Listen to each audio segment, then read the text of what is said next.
legislative committee votes to support a bill that would fund private education options. Federal agencies are keeping mum on a $25 million plan to expand bison habitat. And could grizzlies find their way to North Dakota? We'll take a look at these stories and more today from Wyoming's largest news organization. I'm Wendy Kaur for Cowboy State Daily. House Speaker Albert Summers said he's changed his mind about school choice in Wyoming and letting parents use the state's per-pupil payout system to pursue private education for their children.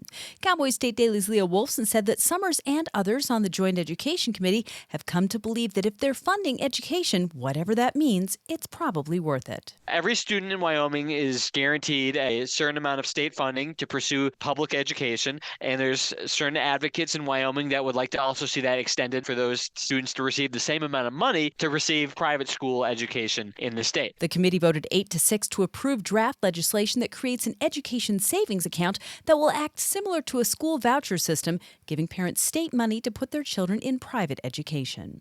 Well, of the felony-level crimes the FBI is investigating this year on the Wind River Indian Reservation, child sexual abuse makes up nearly half of them. Cowboy State Daily's Claire McFarland reports that 40% of the FBI's open criminal cases for the reservation involve sexual abuse of minors. That's according to a federal agent who spoke at the Legislative Select Committee on Tribal Relations meeting in Fort Washakie. He spoke briefly, saying that on average, year to year, it's about 40% child sex cases in the FBI's caseload. Now, mind you, the FBI only covers felony-level crimes on the reservation. The agent explained that the victims in the child sex abuse cases encompass a wide age range, not just teenagers. Well, it's been nearly 9 months since the announcement that $25 million from the Inflation Reduction Act had been doled out to increase bison numbers and habitat over the northern plains.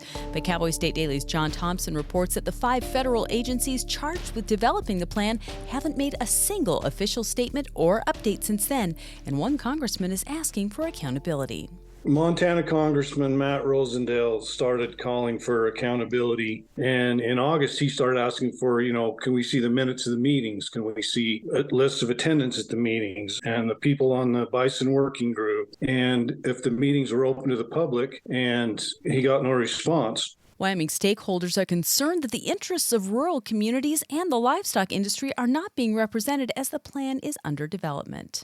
I'll be back with more news right after this. No one should go hungry on Thanksgiving, and yet hundreds of men, women, and children from our community are homeless and hurting this holiday season. Yet you can provide hope. Just $2.58 provides a hot meal and life-changing services at the Wyoming Rescue Mission, like safe, welcoming shelter, support, and long-term recovery to help them get back on their feet. Learn more and give online at wyomission.org. That's wyomission.org.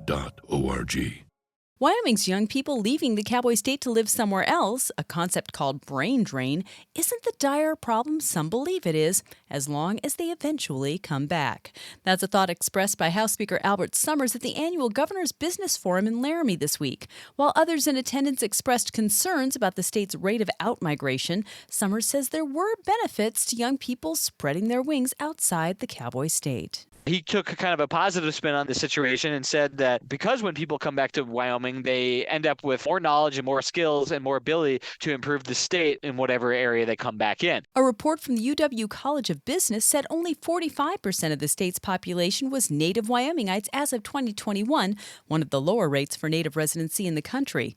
According to the U.S. Census, the national average in 2023 for native-born residents living in a state is about 56%. And the continual eastward push of Prairie Grizzlies raises an interesting question. Just how far could they go?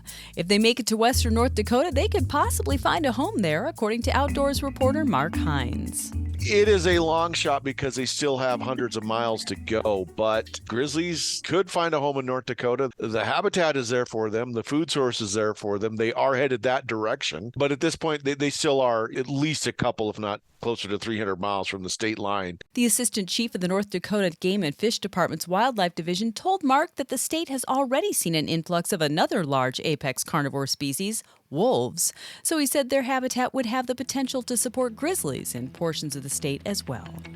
And that's today's news. Get your free digital subscription to Wyoming's only statewide newspaper by hitting the subscribe button on CowboyStateDaily.com. I'm Wendy Kaur for Cowboy State Daily.